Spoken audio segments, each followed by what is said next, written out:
pendiente que no se caiga esto. No, no importa, perdón. Que no se caiga.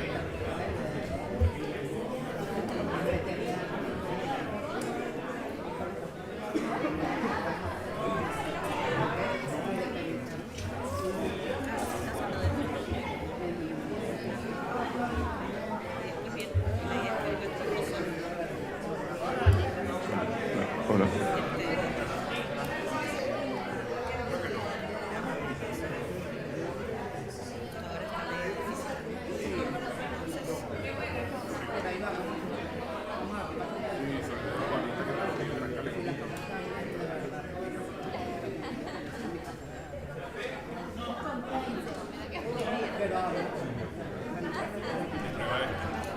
Bueno, buenas tardes a todos. Si quieren pueden irse acercando por acá nuevamente. Hola, por allá atrás. Hola, un poco de silencio, por favor. Bueno,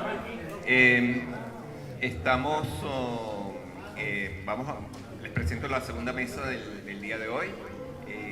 Es la segunda mesa de escritores contemporáneos venezolanos migrantes acá en Argentina. Quería antes que nada comentarles que bueno, esto ha sido un gran esfuerzo de parte de un comité organizador que está conformado por varias personas.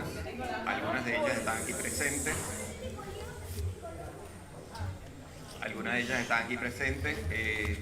Cecilia Rodríguez Lehmann, Juan Cristóbal Castro, que vienen de Chile, Gabriel Pallares y Gina Saraceni, que lamentablemente no pudo venir, pero se encuentra en Colombia, en Bogotá.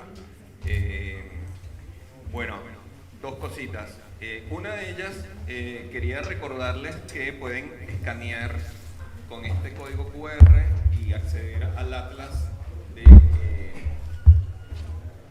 de Cultura Venezolana en Buenos Aires, donde encontrarán muchísima información en relación a los actores culturales que hacen vida acá en Argentina, venezolanos, y también un listado muy importante de obras de arte venezolanas que están en los diversos museos de la ciudad, y también un listado de libros y de publicaciones de autores venezolanos desde el 2010 en adelante.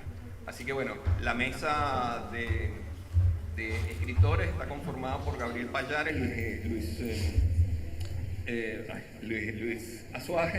Carlos Azuaje, Leonardo, Jairo, no voy a decir todo, pues lo va a presentar acá Gabriel, y el caballero va a ser el moderador, que se va a encargar de presentarlos a todos. Así que con ustedes, la mesa de los escritores. Después de esta mesa los vamos a invitar a una presentación de un libro, una antología de cuentos de autores venezolanos migrantes.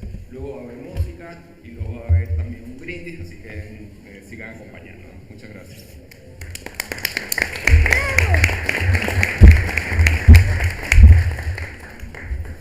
Bueno, gracias por la invitación y por este encuentro, que cuando llegué acá jamás imaginé que me iba a conseguir a tantos venezolanos. La mesa está conformada por Gabriel Pallares, narrador, traductor y docente, licenciado en letras, magíster en literatura latinoamericana. Gabriel tiene algunas publicaciones, pero más bien quiero aligerar esta lectura. Lo que quiero es que yo lo conocí a través de un cuento que fue premiado, el premio de la Policlínica. Allí le entregamos el premio, siempre fue por internet. Y yo me fui de Venezuela y él se fue de Venezuela y jamás nos conocimos afuera, acá en Argentina. Bueno, ese es mi encuentro con Gabriel, con Gustavo también. Jairo Rojas, historiador del arte, poeta, librero, tiene varias publicaciones, entre ellas parte del Relámpago de 2021 y la O Azul de 2014, entre otras.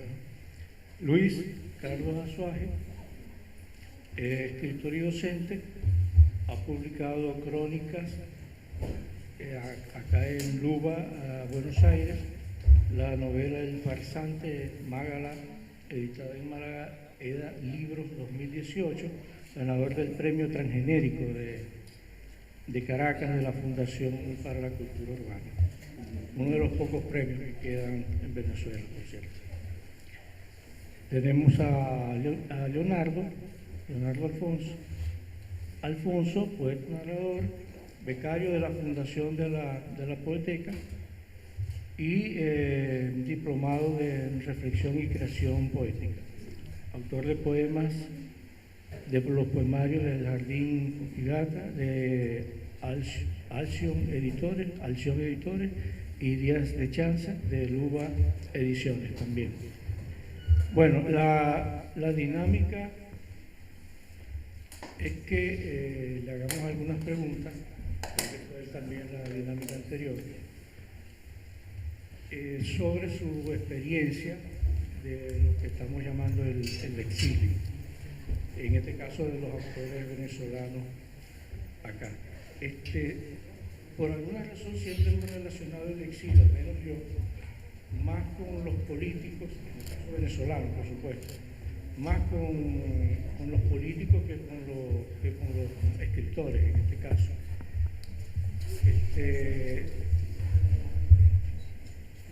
Okay.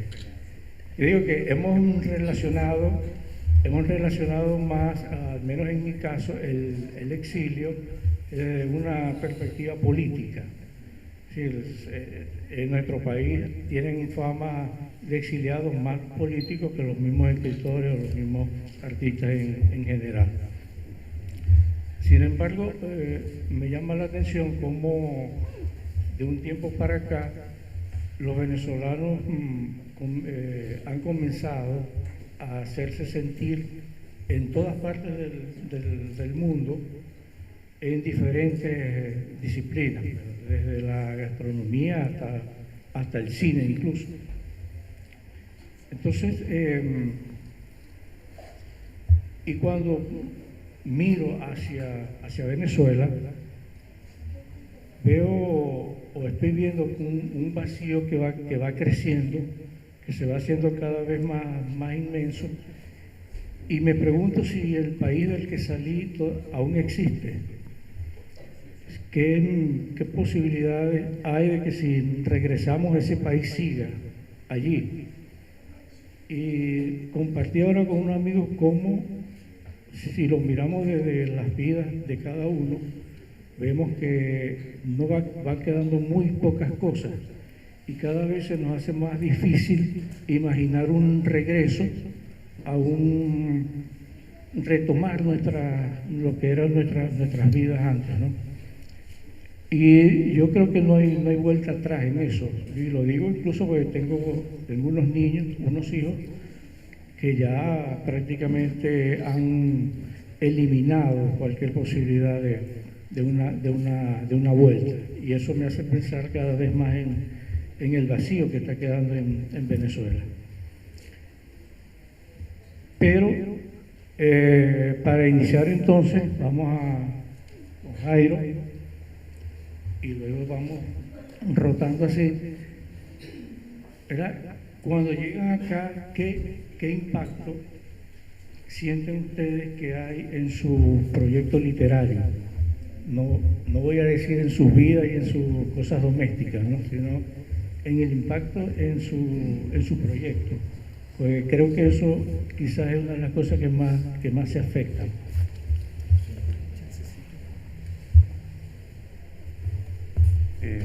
Bueno, sí, en realidad afecta toda, digamos, cada área de nuestra vida. En mi caso, digamos, la experiencia de la migración ha estado como en dos momentos, porque yo primero viví 8 años en Montevideo y ahora tengo 3 años acá. Y bueno, esa experiencia también de separación, ¿no?, con una tierra, de desarraigo, aparece, ¿no?, como en muchos de nuestros gestos, muchos de nuestros sentimientos, digamos. Y eso inevitablemente se va a reflejar también en la escritura, porque creo que es una especie de respuesta precisamente a esa, digamos, a ese quiebre o a lo que fue esa separación violenta, ¿no? de un territorio donde crecimos, ¿no?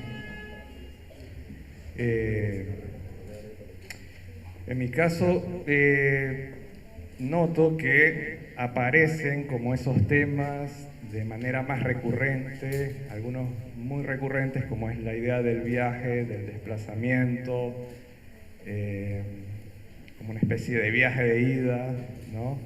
Esta cosa que decías, que pensar en el retorno o no, porque yo hace 11 años que salí y no volví, y imagino que el mundo que recuerdo ya no existe, también por lo que me han dicho. Entonces eso crea como una sensación de errancia que lo he notado, va apareciendo en algunos textos, en algunas cosas que escribo, ¿no? Y creo que en ese primer momento es como que aparecen esas temáticas, ¿no? Porque nada, es parte de esta vivencia tan intensa y traumática, ¿no? También. Así que nada, en un primer momento van apareciendo poco a poco todos estos elementos, toda esta temática, toda esta situación, principalmente, ¿no? De separación, de desarraigo y de revisión del pasado, ¿no? Cierta nostalgia, de invención del pasado,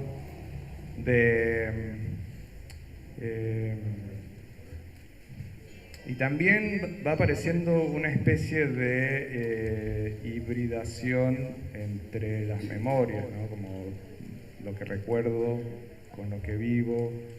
En mi caso, que en algunos poemas me gusta, digamos, contextualizar en una geografía específica. Noté que, por ejemplo, aparecía mucha geografía de Uruguay en un primer momento, mezclada con la de Mérida, por ejemplo, ¿no? Entonces se crean como unas capas de justaponen, ¿no? Como diferentes realidades. Y también noto algo parecido acá, digamos que está apareciendo todo este presente con una memoria que traigo. Entonces, sí, se va modificando y va creando como, digamos, como otro horizonte. Bueno, eso, como en un primer momento. Hola. Bueno, yo me sumo mucho a lo que comenta Jairo. De hecho, quizás no es algo que uno suele hablar con todo el mundo todo el tiempo, o digamos con personas que también están haciendo labor de escritura o labor artística, pero no sé, digamos, Argentina es mi segunda migración, la primera fue en Perú, y digamos que por cuestiones de la vida no escribí tanto en esa época, fue 1 año y medio, estuve más dedicado a trabajar, porque necesitaba, digamos, trabajar. Pero, digamos, hay como un trabajo silencioso, igual de escritura, y hay un trabajo silencioso de lectura que existe en el momento en el que mientras estás viviendo.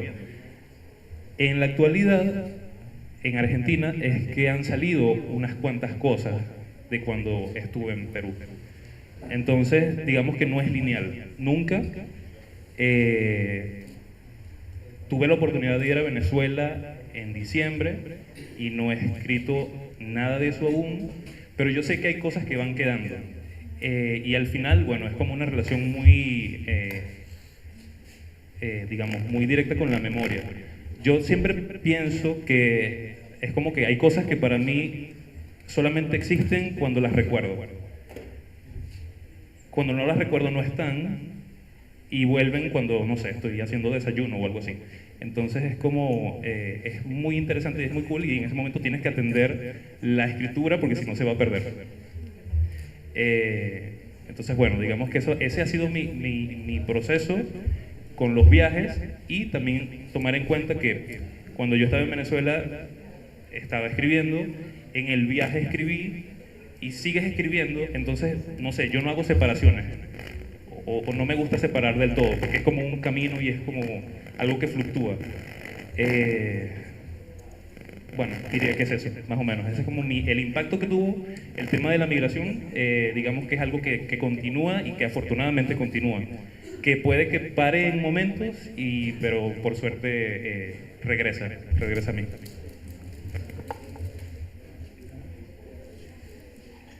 Vivir en la Argentina me cambió en el proceso creativo de manera radical. Yo escribía relatos carcelarios cuando vivía en Venezuela, lo que daba cuenta de cómo me sentía yo en ese momento. Y cuando llegué acá hay una anécdota que me encanta contar porque creo que ahí ocurrió el eureka. Y es que buscando empleo el primer año en el que viví acá, hay una oferta para trabajar como profesor. Yo soy profesor. Pero el área era ICSE, es una materia que se llama Introducción al Conocimiento de la Sociedad y el Estado, que se dicta en la UBA para los candidatos a todas las carreras. Y estaban tan urgidos de ese profesor que yo dije, claro que sí, yo soy. ¿Cuándo empiezo? La semana que viene. Muy bien, cuando veo de qué se trata, es historia de la Argentina contemporánea. Bueno, bien, tenía una semana para aprenderme toda la historia reciente de la Argentina. Y cuando llego al aula de clase resulta que son 40 brasileños.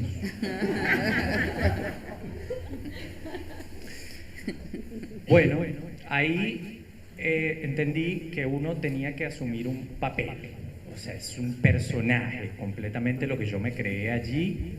De hecho, en ese momento estaba aprendiendo portugués y la clase la daba como en portuñol.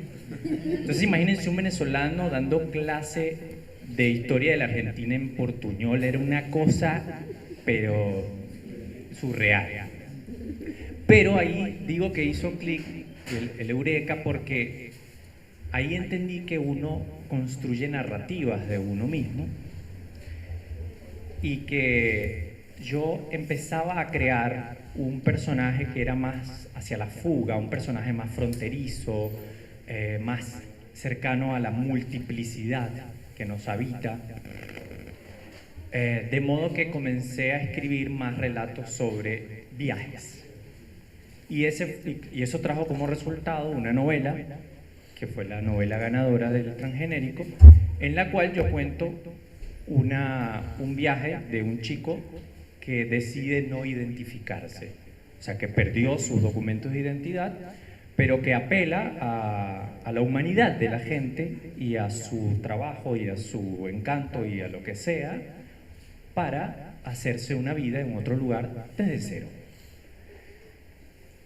Así que esa experiencia para mí fue renovadora en todo sentido de lo que es el proceso creativo y a partir de allí no han venido sino nuevas noticias que, claro, en relación a la escritura y a la creación que tienen que ver con eso, ¿no? Con la multiplicidad y crear desde los márgenes, podríamos decir.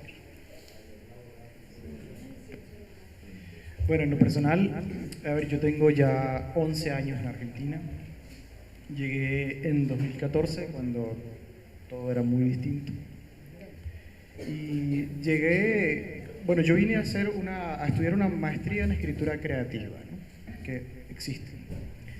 Y entonces, claro, bueno, yo tenía desde luego ya cierto recorrido hecho, había ganado algunos premios, había publicado algunos cuentos, 2 libros de cuentos.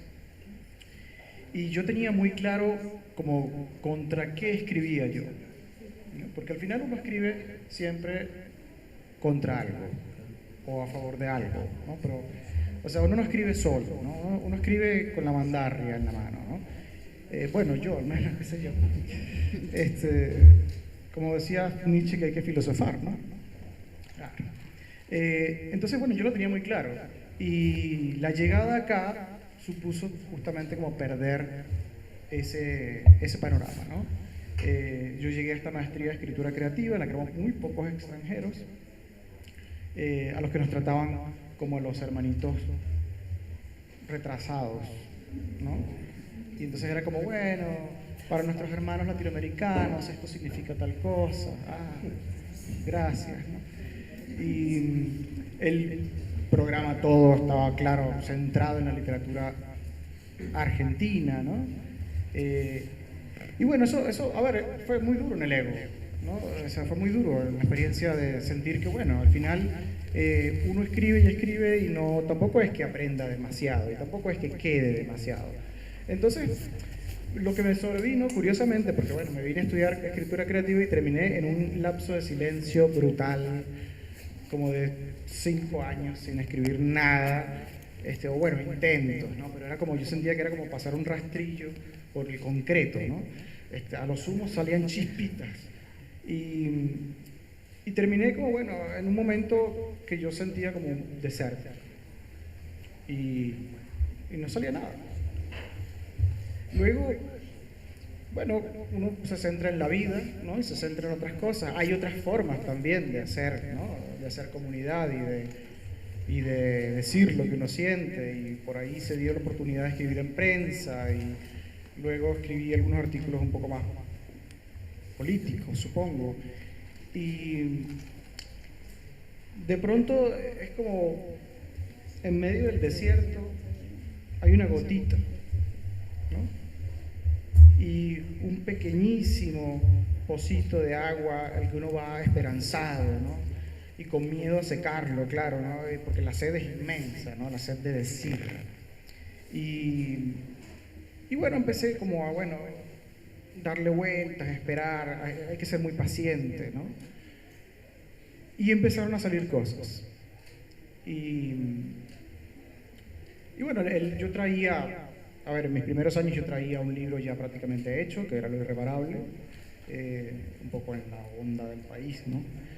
Y se publicó acá con Ediciones Corregidor, que también fue, bueno, muy feliz, muy lindo, qué sé yo. Pero luego vino esta caminata por el desierto y recién ahora, hace unos años, fue que de vuelta empecé, ¿no? Como, ok, ya sé contra quién ahora voy a escribir, ¿no? Ok, ya lo tengo claro. Y apenas entendí eso, de vuelta la maquinaria se enciende. Y por ahí terminé un libro de cuentos nuevo y incluso estuve coqueteando con la poesía, lo cual es algo absolutamente inédito en mi vida, pero uno hace malas cosas cuando se va al país, ¿no?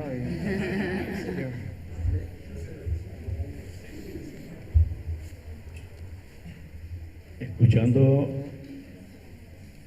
a estos jóvenes, me siento como separado generacionalmente de ellos. Fíjense que los escritores del boom, la mayoría, se fueron de sus países. Pensemos, por ejemplo, en Vargas Llosa. Se va a Madrid, se va a París, pero escribe sobre el Perú. Y eso, un poco la idea de Paul Auster de que cuando hay que mirar algo bien, hay que alejarse de eso para observarlo en todas las dimensiones posibles. Pero en mi caso, por ejemplo, cuando llego acá, estoy totalmente paralizado. En eso me identifico con Gabriel. Y de hecho estuve 4 años sin nada hasta que llamé a un amigo para pedirle consejo y me dijo, ¿todavía guardas el libro ese donde copias todas las citas y todo eso que tienes? Sí. Bueno, arranca todas esas hojas, busca todo lo que tengas pendiente, revuélvelo, tíralo y copias todo en el orden que te vaya cayendo. Y cuando no veas la continuidad, inventa algo para que eso funcione como una continuidad. Pero de resto, en verdad, hay una parálisis porque, y con esto entramos a la otra pregunta, no sé para quién estoy escribiendo. Es decir, cuando pienso en que se dé la posibilidad de publicar algo, ni siquiera tengo idea. Y también sé otra cosa, han salido 2 libros en Venezuela y yo no los conozco. Y ya los libros tienen algunos como 2 años cada uno. Entonces uno va perdiendo ese paisaje, ¿no? La pregunta es, ¿ustedes piensan cuando se sientan a escribir para quién escriben? ¿Piensan en el paisaje en el que están? Es decir, ¿cuál es la sensación de ubicación con referente a ese proyecto?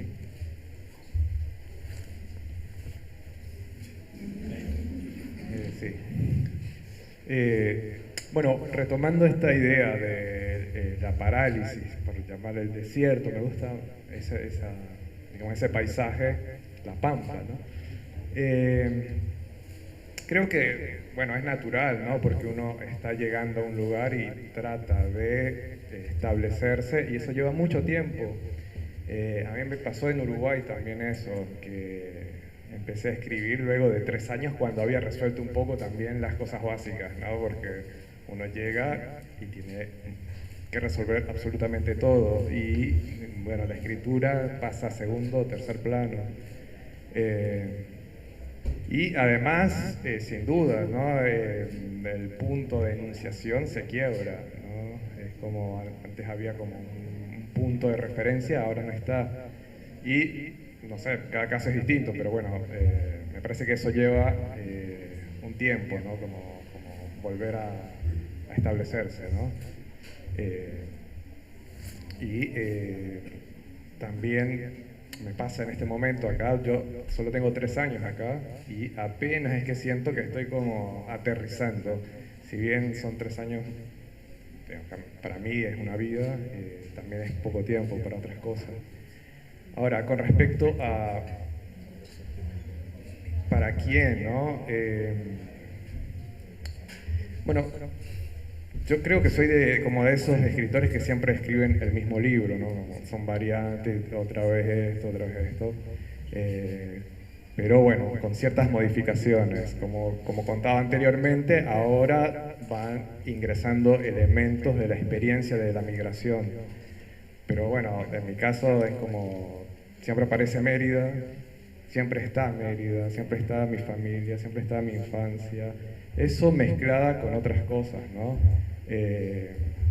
Entonces, todavía ese punto está ahí, ¿no? Es como el centro, como un eje de una poética.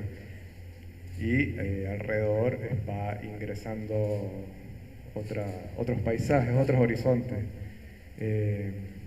Pero bueno, es porque es como mi caso, de que estoy, no sé si aferrado a un paisaje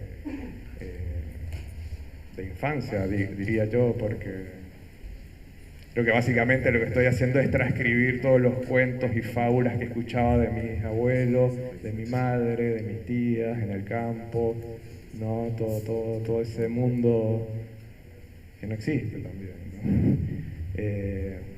Y eso, bueno, lo que hago es trabajar sobre eso todo el tiempo. Así que por un lado sí siento como que escribo un poco para que ese mundo no se pierda, ¿no? Y bueno, es lo que me sale. Uno hace lo que puede. Sí. Quisiera escribir otras cosas, pero bueno, no me da el talento. Bueno, pensando un poco en eso, yo creo, a diferencia de Gabo, que tiene, digamos, como por ahí puede tener a alguien con quien, ¿sabes? Como pensar en ese motivo, a quién escribirle. Yo creo, o en mi caso, es que tal vez es un acto un poco egoísta, porque, a ver, es una actividad personal y aparte todo viene de tu memoria, todo viene de tus experiencias, de la gente con la que has, digamos, interactuado en tu vida, los lazos importantes. Pero es como que tú quieres volver a ahondar en eso y tú quieres hay como también una cosa medio de investigar, pero investigas dentro de ti. Entonces, es volcar lo que recuerdas, volcar tus experiencias y volver a ello y ver si te convence. Ya después, no sé, ya después resulta que se lo escribiste a una tía o a tu abuela o tu mamá. Pero en el fondo creo que es para ti también. Y luego otros se encuentran con fortuna, capaz se encuentran en lo que escribiste. No sé si estoy respondiendo la pregunta, pero igual, bueno, más o menos eso es lo que pienso. Piglia decía que la verdad de la ficción no estaba en si lo que se estaba contando era real, estaba basado en hechos reales, en eventos históricos, o si era inventado. Y él decía que realmente lo que hace la verdad de la ficción es la voz enunciativa. La voz de quien narra es una ficción. No existe esa voz. Cuando yo descubrí que un narrador es alguien que tiene buen oído y que es capaz, o una antenita, no sé, que es capaz de atender a esa voz y escucharla, uno es capaz de representar cualquier personaje. Y de hecho, lo último que he escrito es un personaje femenino. A mí jamás se me habría ocurrido, jamás se me habría pasado por la cabeza escribir desde la voz de una mujer. Todos, absolutamente todos los lectores a quienes le he dado el texto coinciden en que está muy mal, pero en que no está logrado. Pero no importa, yo lo escribí convencido de que yo estaba atendiendo a esa voz. Y eso es lo que importa, porque al final yo estoy sentado, dedicado a esa obra, el tiempo que sea necesario, y estoy siendo feliz allí escribiendo, haciendo lo que me gusta, ¿no? Entonces, si luego el resultado es publicable o no, eso es quizás lo de menos. Entonces, en relación a tu pregunta sobre el sujeto de enunciación, no sé desde qué lugar escribo, escucho esa voz, y eso me parece lo central a la hora de narrar algo. Excelente. Yo estoy muy de acuerdo con lo que decís.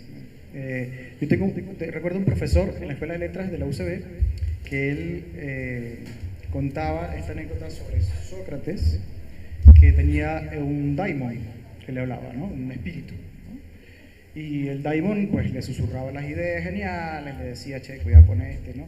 Lo guiaba. Y hasta el día en el que a Sócrates, por estas intríngulis de la sociedad griega al momento, se mete en problemas y lo ponen a elegir entre el destierro y la cicuta. Y perdón, estoy hablando muy lejos, ¿no? Y Sócrates, se ve confrontado con este tribunal ateniense que le dicen, a ver, ¿cuál de las dos va a ser? Y él dice, momento. Y escucha. Y se tarda, ¿no? Y los tipos lo esperan. Y después le dicen, ¿y? Y él dice, no habló. El daimon no le habló. Y tuvo que elegir, claro, la cicuta, ¿no? Yo creo que yo nunca he olvidado esa anécdota y desde que estoy acá la tengo fresca, porque creo que en efecto uno escucha, ¿no? Y la narrativa es una cosa, la literatura toda creo que es una forma de música, ¿no? Y a fin de cuentas viene de ahí. Pero creo que el narrador tiene que tener como un oído muy fino para escuchar algo que se dice, alguien que habla, ¿no? Y ese alguien que habla es el daimon para mí. Y cuando yo llegué aquí el daimon no habló, ¿no? Y no habló durante 5 años. Y ahora empieza como a murmurar cosas, ¿no? Que es mejor. Claro, que no diga mucho, que esté ahí, ¿no? Cuidado. Y claro, sí, a mí sí el punto de enunciación me cambió brutalmente. Yo descubrí que se escribe, yo escribo un poco para poder hacer las paces con lo perdido, para poder entender que eso que yo viví y que es irrecuperable, está algo de eso, un trocito, un fragmento, una sensación, algo de eso está allí. Y quien lo lee, si tengo suerte, recupera un poquito, ¿no? Lo lee y conecta con una tibia fotocopia de la experiencia, pero está, ¿no? Y ya eso para mí es un consuelo enorme, ¿no? Y creo que también en la medida en la que cierta rabia y ciertas emociones como más primarias se pudieron ir como sedimentando con el paso de los años, la escritura comenzó a ser también como más, bueno, comenzó a fluir de vuelta, en todo caso, comenzó otra vez a estar, ¿no? Como si la piedra se volvió arcilla y por lo tanto maleable, ¿no? Y ahí entonces se le puede dar forma, pero antes no, antes era seco, ¿no? Era un trozo de piedra con el que me podía dar con la cabeza, nada más. Entonces, en ese sentido, ha sido una experiencia muy agridulce porque, bueno, por un lado, que la escritura vuelva a fluir es como, ¿no? Menos mal, sí, porque si no, reinventarse a los 42 años, ¿qué voy a hacer yo? Plomero, no sé, cualquier cosa. A mí no sirvo para nada, entonces, ¿no? Y bueno, por un lado es un alivio enorme, pero por otro lado también es una tristeza inmensa, porque te das cuenta de que al final de lo que puedes escribir es justamente de eso que ya no tienes. Y que tienes que hacer las paces para poderlo escribir y poder recuperar un tibio fragmento, necesitas justamente hacer las paces con que se perdió. Entonces, bueno, tiene como su... no sé, a lo mejor luego escribiré como un libro de autoayuda, ¿viste? Una cosa terapéutica. Pero, ¿cómo hacer las paces con lo perdido? 28 días. El método Pallares para hacer las paces con lo perdido. ¿Ah? El enemigo siempre está, y el enemigo es uno. Sí.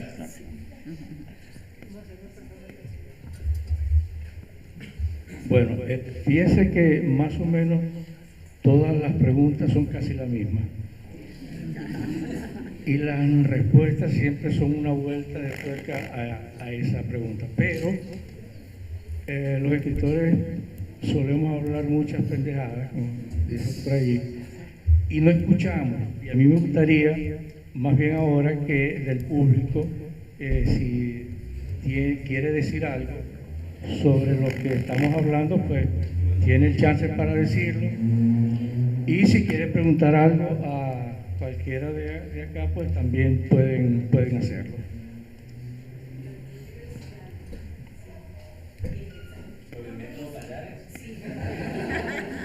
Sí, no hacía falta el micrófono. Yo lo que quería decir es que el problema de Sócrates es que no había Buenos Aires. Entonces, claro, ¿para dónde iba a agarrar?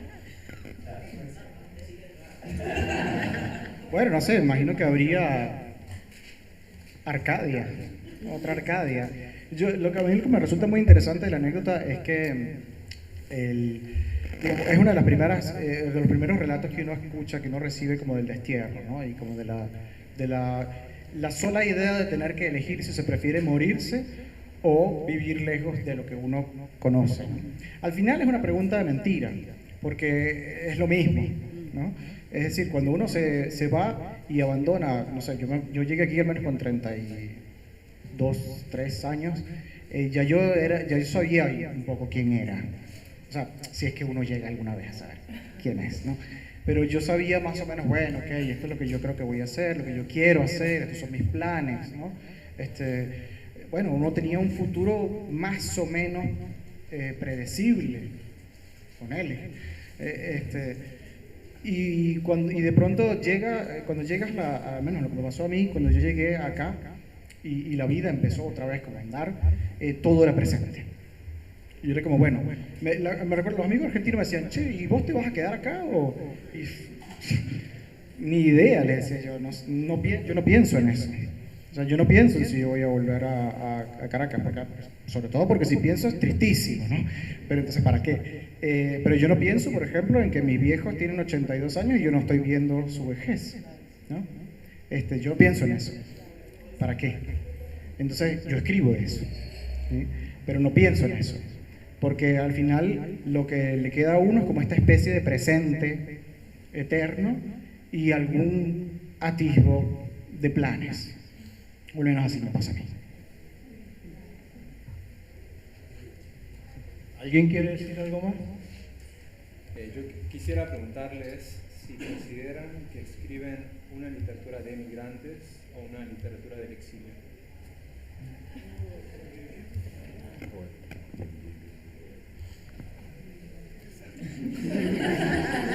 Nadie quiere el micrófono.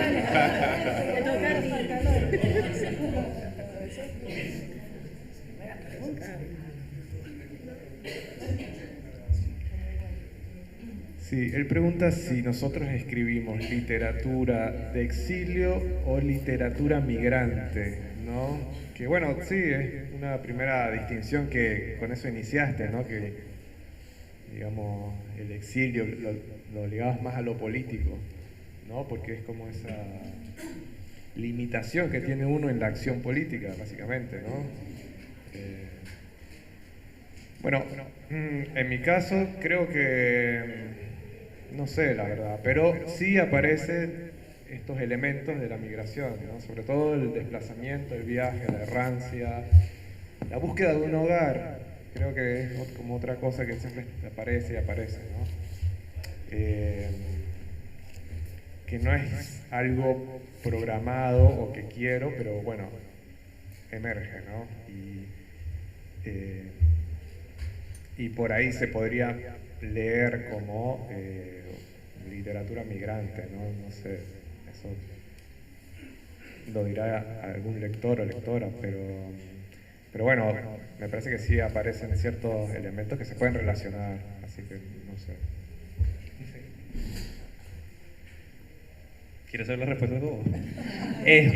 Bueno, no sé, lo que puedo como aportar en ese sentido es, ya migrante es, o sea, ya estamos afuera, hay elementos que se van a incorporar, cuando sales del país tu perspectiva cambia, tiene que cambiar, entonces nada, digamos que tus ojos son distintos y la manera de plantearlo también cambia. Y va a ser distinto si te quedabas en Venezuela, o sea, es lo más probable. Entonces, claro, para mí sí, o sea, forma parte de eso. En mi caso tengo muchos amigos, digamos, contemporáneos que están escribiendo desde allá. Y bueno, a ver, a ellos también de algún modo les afectó, o sea, les afectó saber que hay gente que se está yendo del país. Y nosotros que somos los que se van. Entonces, bueno, para mí sí. O sea, no sé si puede clasificarse en el fondo, pero bueno, y porque al final a cada autor hay que también, tipo, leerlo desde su contexto. Pero sí. Sí. Entonces, no sé si puedo decir sí, pero supongo que sí. Es un sí intermedio. Yo creo que escribo una literatura de fronteras. Una literatura que está en el margen, entre las lenguas, entre los géneros. Admiro mucho, por ejemplo, a escritores como Joseph Brodsky, que es un ruso que escribió en inglés el mejor libro que se haya escrito sobre Venecia. Admiro mucho a escritores como Roberto Bolaño, chileno, que escribió la mejor novela sobre México. Y fue publicado en España, y queridísimo en España, hizo familia en España. Entonces no sé si migratoria o del exilio, hay mucho de pérdida, claro, en todo lo que escribo, de nostalgia, de trabajo con la memoria, ¿no? Como esta memoria que es lo que se hace mientras se escribe, o sea, que se hace en la escritura misma, que se recuerda mediante la escritura, pero definitivamente creo que es una literatura más del entre lugar. Norberto, faltas tú. ¿Y tú? Me salió mal. La literatura para mí es literatura y la escriben los escritores. Los que pueden ser migrantes o exiliados son los escritores. Pero la literatura es literatura. Y ya. Ahora, la pregunta podría ser si nosotros nos sentimos exiliados o migrantes. Esa es una pregunta que yo, la verdad, nunca me he hecho. porque en el fondo la diferencia tampoco me importa demasiado. Yo tendería a pensar que un migrante es una persona que se va por algún motivo específico de su país. Y que un exiliado es una persona que está forzada por algún motivo específico a abandonar su país. Por lo tanto, todo exiliado es un migrante, sobre todo si no vuelve, ¿no? Yo no sé si yo podría decir que yo fui forzado a obligar a irme de mi país. A mí nadie me puso, no sé, como ayer hablaba el hijo de Tomás Eloy Martínez en otra mesa, y contaba que a él cuando era niño le pusieron una pistola en la cabeza para que decirle al padre que él tenía 48 horas para irse del país, ¿no? La AAA. Y se fue, claro, a Caracas, ¿no? No sé, creo que nosotros 3, 4, ninguno, no nos pusieron pistola en la cabeza, no, pero tampoco es que nos fuimos porque teníamos esta ansia de aventura y bueno, un día, ¿viste? ¿Por qué no? Sino que al final, no sé, en mi caso, por ejemplo, yo me vine a estudiar, pero estando aquí, un día mi mamá me dijo, a lo mejor sería buena idea que buscaras quedarte. Y yo dije, mierda, si ella, que es la persona que me extraña más en el mundo, mi hijo único, de madre sola, me dice que me quede, por ahí habría que pensarlo, ¿no? Y así se fueron dando las cosas, porque la vida va ocurriendo, ¿no? Y bueno, no sé, yo sé que yo quizá probablemente podría volver, supongo. No sé qué pasaría si yo volviera, pero yo sé que yo podría volver. Ahora, las condiciones que impidieron que yo regresara siguen ahí. De manera que mi regreso está condicionado a ciertas cosas que no están en mi control. Y en ese sentido, yo no sé si yo soy un exiliado, yo creo que no, pero sí se siente un poco así, ¿no? Y creo que eso no es nada exclusivo de nosotros, creo que eso lo sentimos todos, ¿no? Todos, de alguna manera, todos estamos esperando, ¿sí? Todos sabemos a qué, ¿no? Y en ese sentido creo que ese acto de la espera a veces puede ser muy terrible, ¿no? Porque uno dice, bueno, ¿hasta cuándo voy a esperar? O sea, esta espera es para siempre, ¿no? Yo veré el final de esta espera, ¿no? Y esas son preguntas terribles que no hay que hacerse, que no hay que hacerse para poder vivir. Entonces, visto así, todos somos un poco exiliados. Y la literatura que escribimos, por lo tanto, en algo reflejará ese sentimiento, ¿no? ¿Qué sé yo? Quiero hacer una pregunta, una pequeña pregunta. Si alguno de los escritores se ha sentido interpelado desde el punto de vista generacional por la violencia, independientemente de que Venezuela sea un país violento desde la colonia, de la independencia, etc., pero de alguna manera de 2014 en adelante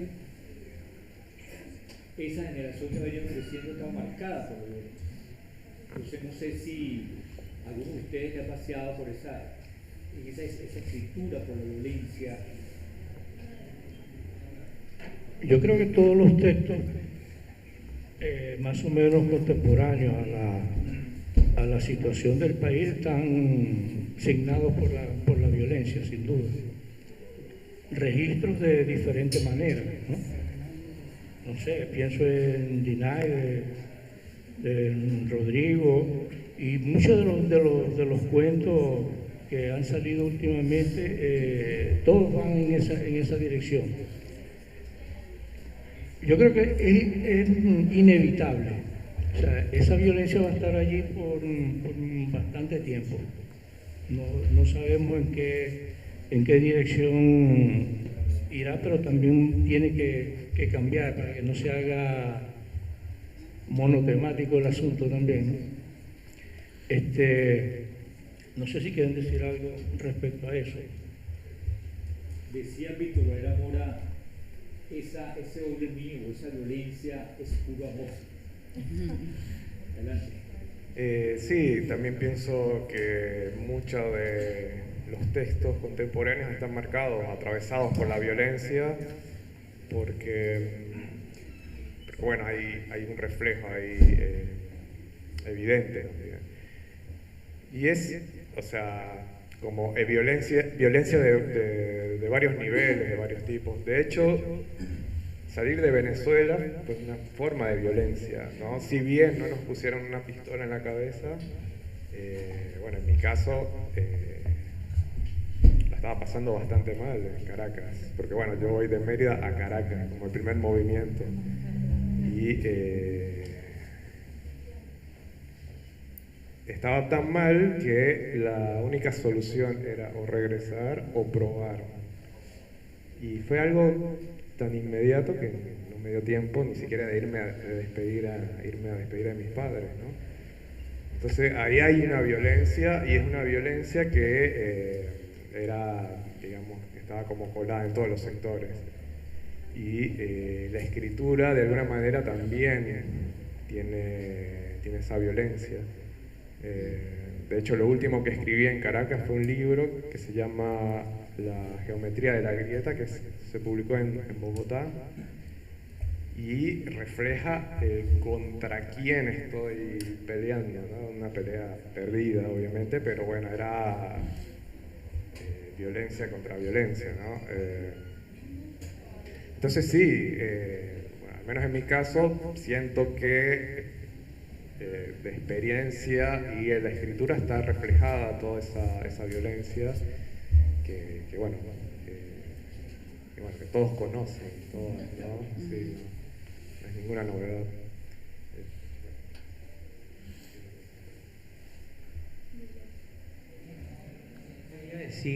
Añadir más bien que me parece que huí elegantemente de tu pregunta sobre el exilio y ahora tengo como un cierto sentimiento de culpa.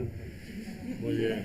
Porque la verdad es que sí, exilio etimológicamente quiere decir saltar hacia afuera. Todos los que estamos acá de alguna manera fuimos empujados, saltamos. Algunos con más dificultades que otros, pero saltamos. Y eso nos marca, y marca nuestra escritura y nuestros procesos creativos para siempre. No significa que tengamos que escribir sobre el exilio, pero está allí presente en nuestras vidas. Sin embargo, me cuesta mucho usar ese apelativo, no puedo llamarme el escritor exiliado, un cierto pudor no me lo permite. Sobre todo por la cantidad de gente que ha huido en circunstancias horrorosas, cruzando ríos, con nenes en los brazos, dejando familias enteras, toda una sociedad fracturada. Y yo vine en un avión de Aerolíneas Argentinas con $1.000 de Cadivi, ¿era que se llama? De Cadivi. Entonces jamás podré por ese pudor usar la palabra exiliado, pero sí reconozco que todos un poco hemos sido empujados hacia.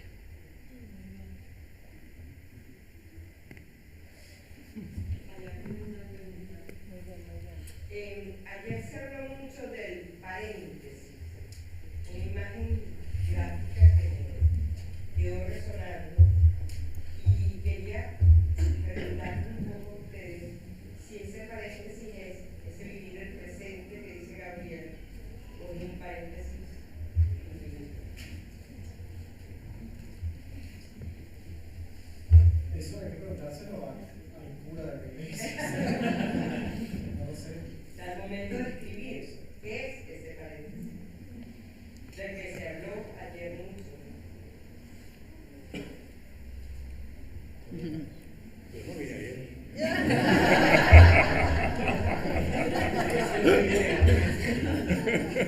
No, a ver, recordemos que lo del paréntesis venía, creo que fue Blas Eloy Martínez, el hijo de Tomás Eloy Martínez, justamente, que decía que él se fue de niño para Venezuela, ¿cómo era la cosa? Y luego regresa a Argentina siendo niño porque la madre y el padre se separan, el padre se casa con Susana Rotker, la venezolana, y él regresa con su mamá a Buenos Aires, estando en dictadura, y él iba y volvía de visita, pero cuando volvía para acá no podía decir dónde había estado, porque bueno, el padre estaba obviamente exiliado, y bueno, tenía que manejarse como con mucha discreción, qué sé yo, y entonces bueno, pero venía con modismos venezolanos y venía de comer cachapa y no sé qué, y aquí los compañeritos le decían, pero ¿y vos de dónde sos? ¿No? Y él se sentía como en ese espacio, especie como de paréntesis, ¿no? Como si su vida hubiese tenido como, bueno, un lugar ahí aislado del resto, ¿no? Yo creo que en la experiencia nuestra, bueno, ustedes dirán, pero creo que el hecho también de que uno vino grande, ¿no? Que uno vino ya adulto, supone una relación diferente, ¿no? En mi caso. Yo siento que yo tuve como una vida pasada, ¿no? Y desperté, y el hilo de plata y la cosa, y estoy ahora en esta otra vida, y recuerdo el sueño, ¿no? Segismundo, digamos, ¿no? Y yo recuerdo vívidamente el sueño, pero el sueño no está más. O sea, lo tengo gracias a aparatos, a pantallas, plataformas, pero yo no lo tengo, ¿no? Y por eso creo que al final estamos reunidos acá, ¿no? Porque de alguna forma compartimos el sueño, ¿no? Y creo que nos juntamos con la esperanza de despertar de nuevo. Y por eso me vine disfrazado de araguaney, para celebrar.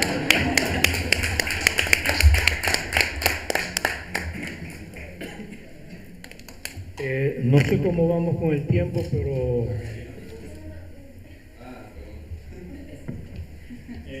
Sencillamente, ya saliendo del proceso de la escritura, como estamos en el país donde el más grande se captaba no de lo que escribía, sino de lo que leía, entonces quiero ver qué escritores argentinos han leído desde que llegaron o antes, que tengamos les ha dicho algo, porque a mí ha sido un placer leer escritores que no había leído y leer obras que no había leído de escritores argentinos clásicos. Entonces, bueno, quisiera saber un poco su experiencia.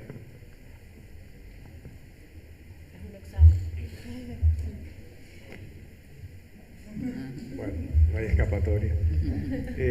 Sí,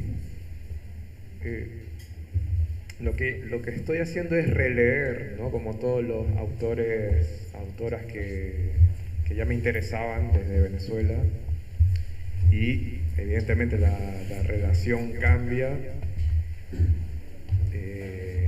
Primero con el más grande, ¿no?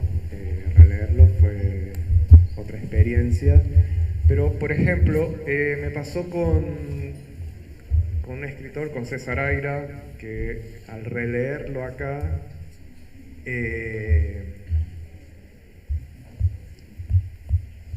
para sorpresa mía también me vi reflejado ahí, ¿no? Sobre todo porque pasa algo muy curioso. Muchas de sus novelas las ambienta en Flores, lugares que yo frecuento, y lo ubico, ¿no? Entonces ubico toda esa geografía, y bueno, hay idiosincrasia también. Entonces pasa eso también, que con algunos autores argentinos, con alguna literatura argentina también me veo reflejado, y bueno, ahí cambia totalmente la relación también, ¿no? Como es una tradición que ahora también me interpela, y bueno, evidentemente también he descubierto bueno, en mi caso mucha poesía, que es lo que más me interesa, escrita acá, y que bueno, también me abre a otros mundos, a otras posibilidades, a otras formas de manejo del lenguaje, etc. Pero bueno, la relectura para mí fue muy importante porque, digamos, la llegada fue como más cercana, ¿no? Bueno, digamos que mis procesos de lectura, o lo que generalmente leo, a veces están muy signados por cosas que consigo en las redes, digamos, publicidad. Y después también estoy en círculos de lectura, eventualmente, en talleres de creación poética o creación de narrativa, y digamos que son espacios muy buenos como para conocer escritores. Pero digamos que algunos que yo pudiese mencionar posiblemente no son tal vez los más conocidos, o tengo como cosas que son alternativas, digamos, no sé, por ejemplo me gusta mucho Diana Velesi, leí El Jardín y me parece un poemario tremendo. Después hay, si mal no recuerdo, es de, bueno, es de provincia, pero es joven y es también estudia psicología, es profesor, se llama Joaquín Velázquez. Y es publicado, digamos, por editoriales independientes, y es esto, tipo, ir a ferias, ir a recitales, conocer personas. Entonces, bueno, a veces es entre leer grandes y también leer a personas que están actualmente publicando. Pudiese nombrar estos y luego, bueno, hay muchos más evidentemente, pero digamos que en realidad cuando yo llegué a Argentina también me empecé a acercar más a la literatura venezolana. Eso me pasó a mí. De hecho, muchos de los que estoy compartiendo mesa los leí estando acá en Argentina y no en Venezuela, porque en Venezuela quizás era en la etapa, bueno, tengo 30, entonces es como que, digamos, en Venezuela leía primero la literatura universal y, digamos, cuando llegué acá, entonces empecé a focalizarme a los venezolanos. Entonces, claro, digamos, leí a Gustavo, leí a Gabriel, a Jairo también lo leí, a Luis lo estoy leyendo. Entonces, digamos que es muy rico y está muy bueno porque es como que los estoy leyendo, pero no en Venezuela. Y aparte tengo la posibilidad de conocerlos y es tremendo. Así que bueno, esa es mi experiencia. Bueno, yo soy un entusiasta de la literatura, de la narrativa más que de la literatura argentina. No me atrevería a decir que leo con mucha frecuencia poetas argentinos. Recuerdo vívidamente cuando leí por primera vez El Traductor de Salvador Benesdra, una obra monumental que además fue la única novela que escribió, no el único libro, la única novela, y que no la pudo ver publicada porque se quitó la vida, y que es una novela sobre el tedio, es una novela sobre la burocracia, o sea, temas sobre los que yo jamás se me pasó por la cabeza que se podía hablar, mucho menos en un libro de 600 y tantas páginas. Recuerdo también con mucho asombro cuando leí a Jorge Barombiza, El desierto y su semilla. Creo que fue una novela que me voló la cabeza. Esa escena inicial cuando el padre le arroja ácido en la cabeza, en la cara a la madre, y todo el camino hacia el hospital, como ella va tomando coloraciones, es una brutalidad. Entonces creo que esas piedras literarias me impactaron mucho y desde allí me he vuelto un entusiasta, como he dicho. Diría que una de las narradoras que más me gusta, por motivos completamente distintos a los autores que acabo de mencionar, es Alejandra Camilla. Más bien dueña de una voz que me recuerda a la dulzura, a la levedad, es de familia japonesa, pero con una potencia que, bueno, yo recomiendo mucho. Es cuentista, y por mencionar tres de los que me gustan más, digamos. Voy a ser muy breve porque no nos queda ya mucho tiempo. Para mí, dos grandes hallazgos que uno de ellos lo había leído en Venezuela, que era Martín Cuán. Martín Cuán, yo había leído una novelita que se llama algo así como Agosto 2 veces, y no me ha gustado demasiado, y era como meh. Y leí aquí Ciencias Morales, y fue como ¡fua! Esto es lo que yo quiero hacer, cuando sea grande. Y desde entonces he sido religioso con Martín Cuán. Me parece que es un autor increíble, además un tipo relúcido, que escribe sobre la dictadura, ¿no? Y escribe además sin asco sobre la dictadura. O sea, bueno. Y el otro es Hernán Roncino, esta novela se llama Glaxo, que es como muy del imaginario del conurbano y de su pueblo. A mí me encantó también, me parece que es también sobre todo por el estilo, que era un estilo muy distinto a lo que uno traía, ¿no? Y un estilo más libre. Me parece que la literatura argentina, a mí en lo personal me enseñó que hay una enorme libertad en la manera en la que uno puede contar, ¿no? Y eso se lo voy a agradecer siempre, ¿no? Al haberme venido para acá.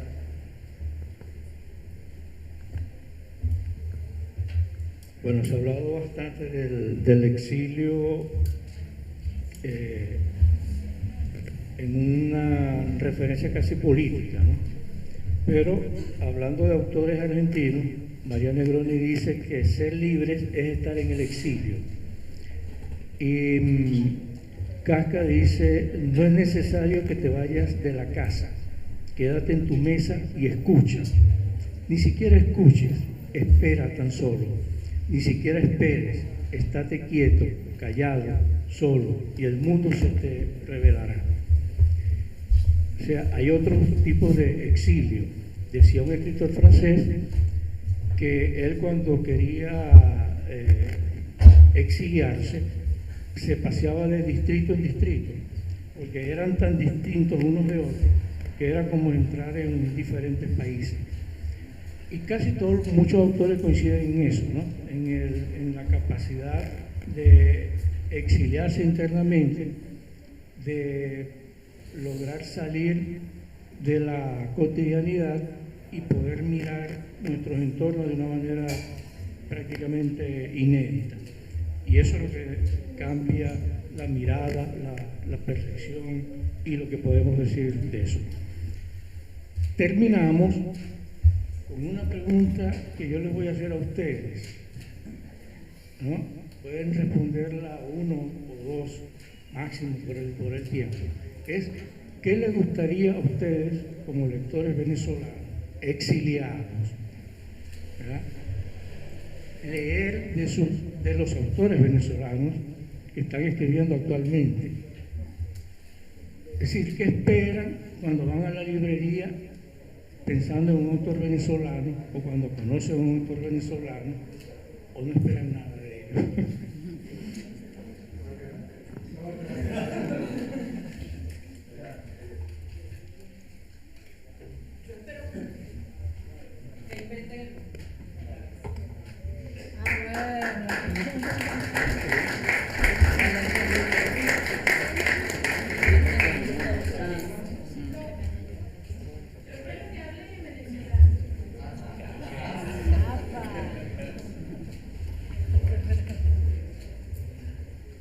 Bueno, entonces pasamos a... que Venezuela nunca se pierda de ustedes, porque Venezuela no está perdida todavía.